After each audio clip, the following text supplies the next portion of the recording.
नमस्कार. मी प्रियंका कंठे रणपिसे तुमच्या सर्वांचं सनराइज करिअर अकॅडमीच्या युट्यूब चॅटच्या सेशनमध्ये सहर्ष स्वागत करते. मित्रांनो, आज 19 फेब्रुवारी आजचा दिवस म्हणजे छत्रपती शिवरायांचा जन्मदिन. सर्वप्रथम छत्रपती शिवरायांच्या आचारांना आणि विचारांना मी त्रिवार अभिवादन करते आणि अगदी याच दिनाचं औचित्य साधत शिवरायांवरती जे काही सुचलं आहे ते कवितेच्या किंवा मनोगताच्या स्वरूपात मांडण्याचा प्रयत्न करते. अर्थातच याचं नाव आहे शिवबाराजे खरंच कळालात का तुम्ही? 19 फेब्रुवारी जवळ येताच घरात, दारात आणि चौकात मूर्तीच्या स्वरूपात दिसता तुम्ही. सबंध भगव्यामय वातावरणात जाणवतही असता तुम्ही. पण तुमचा जन्मदिन म्हणजे आयुष्यातील सर्वात मोठा सण म्हणून साजरा करणाऱ्या आणि आमचं हिंदुत्व केवळ चंद्रकोरी इतकं जपणाऱ्या आम्हा लेकरांना शिवबाराजे खरंच कळालात का तुम्ही? तसं वाचलं होतं आम्ही तुम्हाला 4थीत आणि 7वीत असताना. पण परत तुम्ही नाही भेटलात आम्ही खरे वयात आलेलो असताना.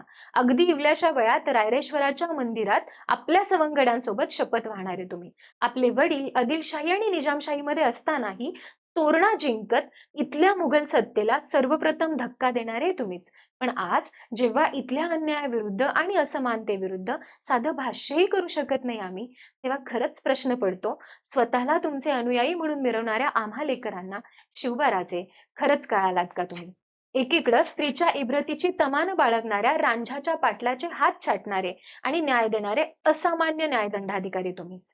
तर दुसरीकडं कल्याणच्या सुभेदाराची सून दरबारात पाहताच अशीच आमची आई असती सुंदर रूपवती अशा शब्दात सौंदर्याची प्रशंसा करणारा निसर्गाचा अनोखा मिलापही तुम्हीच. पण जेव्हा इथल्या बलात्कार करणाऱ्या हातांविरुद्ध, कुठं गुन्हा घडत चाललेला असताना पळत चाललेल्या पायांविरुद्ध, कुठं लग्नाचं वचन देऊनही ते वचन पूर्ण न करता मुलींचं आयुष्य उद्ध्वस्त करणाऱ्या नराधमांविरुद्ध काहीच करू शकत नाही आम्ही, तेव्हा खरंच प्रश्न पडतो, शिवबाराजे खरंच कळालात का तुम्ही? तुम्हाला माहितीये शिवबाराजे, तुमच्या इतिहासातील आमच्या आवडीचे धडे म्हणजे अफजल खानाचा वध आणि शाहिस्तेखानाची बोटे. खरंच खूप आकर्षक वाटतात तुमची ती शौर्य.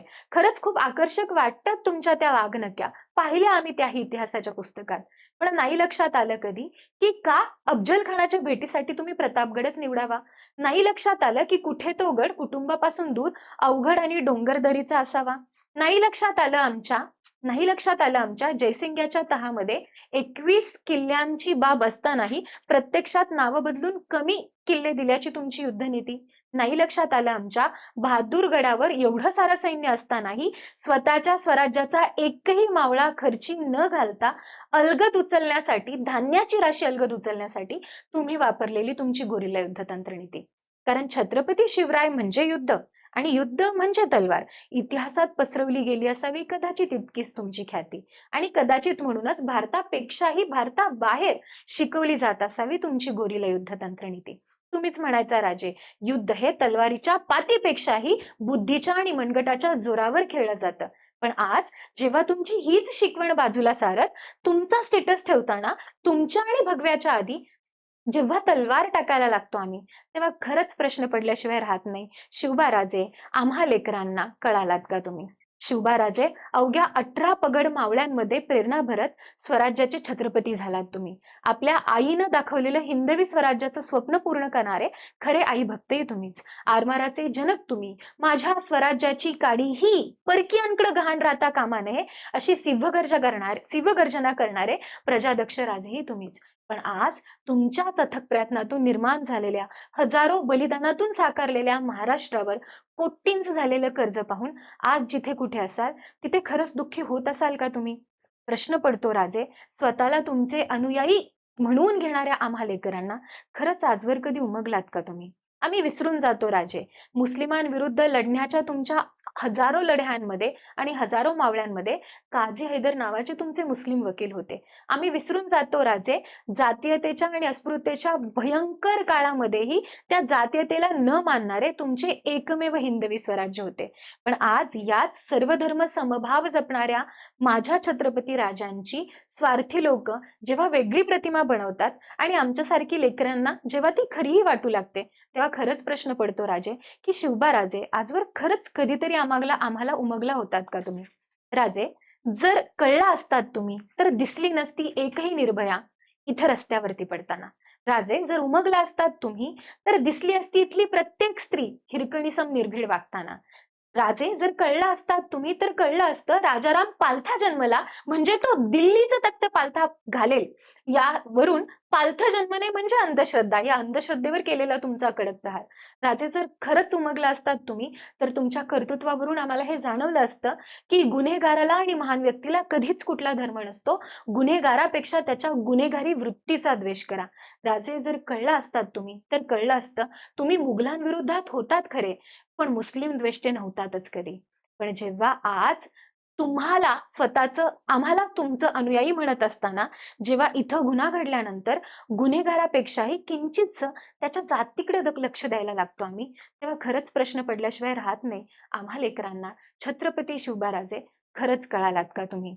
खरं तर छत्रपती शिवबाराजे आता तुम्हीच मला सांगावं, सबंध रयतेची प्रेरणा असणाऱ्या तुमच्या प्रेरणेला मी पुन्हा प्रेरणेमध्ये कसं उतरावं?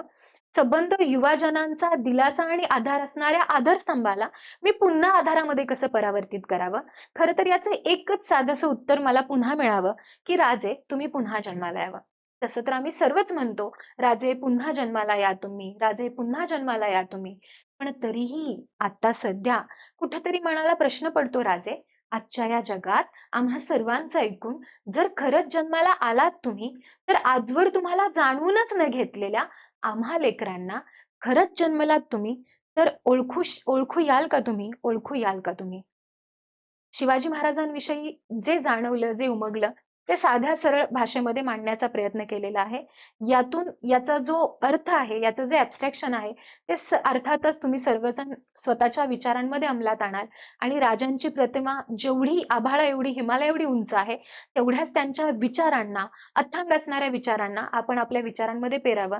ही आपल्या छत्रपती शिवरायांच्या जयंतीनिमित्त शिवरायांना वाहिलेली खरंच खरोखरची खरी आदरांजली असेल. त्यामुळे तो हा विचार जो आहे, हा विचार सर्व ठिकाणी पसरवा. जर हे विचार आणि मनोगत तुम्हाला आवडलं असेल, तर नक्कीच इतर लोकांपर्यंत हे शेअर करा, चॅनलला लाईक करा आणि सबस्क्राईब करा. शेवटी एवढंच म्हणेन आणि थांबेन. जय जिजाऊ, जय शिवराय. धन्यवाद.